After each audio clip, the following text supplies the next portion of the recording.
Hey everyone, welcome back to the channel. Today we're diving into some exciting developments and rumors surrounding Avatar Studios and the future of the Avatar universe. Before we jump in, let me address something important. I've had the chance to see animatics and storyboards for the new big Avatar series. While I can't share any specifics due to restrictions and I was told to keep my source anonymous, I can independently confirm that this rumor isn't coming out of nowhere.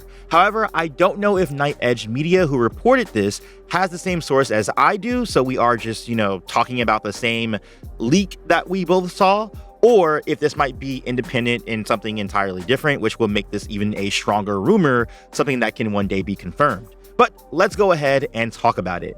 First, a little refresher. Avatar Studios was announced back in 2021, shortly after original Avatar The Last Airbender and Legend of Korra creators Brian Konietzko and Mike DiMartino left Netflix live-action series to launch their own animation studios. Unlike the first two shows, Avatar Studios reports directly to Paramount, not Nickelodeon.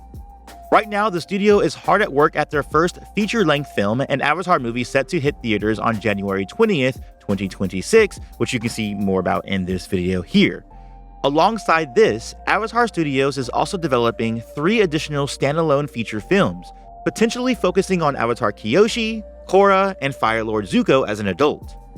There will also be a new sequel series that will introduce us to the next Avatar, an Earthbender. Now, this new Earth Avatar series is exciting for a number of reasons, but one that really stands out is the setting. When we think of the world of Avatar, we often picture a feudal East Asian aesthetic combined with bending-based technology like airships, radio towers, automobiles, and Legend of Korra. But did you know that in the early drafts of Avatar The Last Airbender, Aang was originally meant to wake up in a cyberpunk-inspired world? The creators were heavily influenced by anime like Cowboy Bebop and cartoons like Samurai Jack, and wanted to explore a futuristic, high-tech society clashing with the spiritual elemental bending tradition. That concept, of course, ultimately got shelved in favor for the more traditional setting we saw in Avatar The Last Airbender, but it seems like the original vision is finally being realized with this new series. Based on the storyboards, the Earth Avatar will navigate a world that feels futuristic, blending cyberpunk elements with Avatar's signature style. For example, there's a scene showing what appears to be hoverboards, though these could also represent advanced airbending techniques where the hoverboards are actually just airbenders who are, putting air underneath their boards. Or it could seriously just be a straight-up hoverboard, alluding to the fact that we are in this more futuristic setting, which does align with the previous rumors that we heard prior to this that we are going to be shifting to this new setting in this new Earth Avatar series. However, this isn't just a superficial aesthetic change. The new setting reflects a deep change in the Avatar world itself. One of the biggest revelations is that the 4 nations as we know them no longer exist.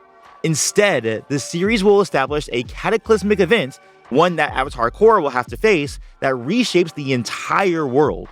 The 4 nations are replaced by 7 new regions, or havens, each with their own unique identity. This monumental shift in the world structure suggests that Korra will play a pivotal role in this transformation, possibly making her the most powerful Avatar in history, much like how Kyoshi made her own island for Kyoshi Island.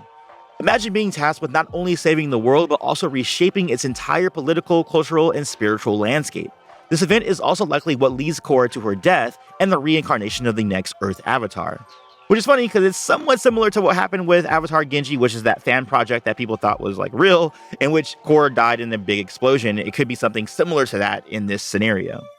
Now let's talk about this new Earth Avatar, who's set to bring something entirely new to the table. According to Night Edge Media, and something I can confirm from what I've seen, the new Avatar is female and she's an amputee, missing her left leg. She also starts the story as a homeless girl living on the streets of one of these new havens, with her animal guide who looks to be a large feline-like creature. But here's the twist. The new Earth Avatar is not alone. She's actually one set of identical twins. This is a concept fans have speculated about for years. What would happen if twins were born in the Avatar cycle? The recent novel, The Reckoning of Roku, teased the idea of Avatar Roku having a twin who died before being revealed as the Avatar. And I talk more about that in this video here if you want to learn more about that. But this new series takes that idea to a whole new level. From what we know, one twin is taken by the White Lotus, raised in privilege, trained as the true Avatar, and the other, however, is cast aside. How or why isn't quite clear yet. Eventually, the twins reunite, with the streetwise twin discovering her avatar heritage and beginning her own training. Some of this plotting echoes elements of what we got from the first Kyoshi novel with the false avatar plotline, which is totally a book you should read. Again, more on that in this video here. Now, there's speculation that this avatar twin situation could lead to some groundbreaking twists. Could both twins share a part of Rala's spirit, technically making them both avatars? I have heard rumors, and this is what I'm hearing from me personally, this isn't coming from Night Edge Media, that this possibly could be that one avatar only goes into the avatar state and the other one just bends the 4 elements, which would be kind of interesting, but also kind of weird. I don't know, like this twin aspect can open up a whole can of worms, and I don't know what's actually going to come of this. There's also a concept that it could be a dynamic of a light and dark avatar arc. Personally, I would like to avoid that in Legend of Korra Season 2 storyline technicalities, and also that wouldn't really make all that much sense because technically, Vaatu is stuck in the Tree of Time for another 10,000 years. But again, this setup gives us so much to think about, and a twin avatar dynamic, a post-apocalyptic world, new havens, advanced technology, it's a bold step forward for the franchise, and I'm afraid that I don't know if the fan base is really going to be super thrilled about that. I personally am. I always like when this creative team always does new things. There's always been a draw for me in how Mike and Brian think about story and how they think about world and taking really big swings. The issue with taking big swings is that you can do very big misses. Just ask Shohei Ohtani in the postseason of the latest baseball season.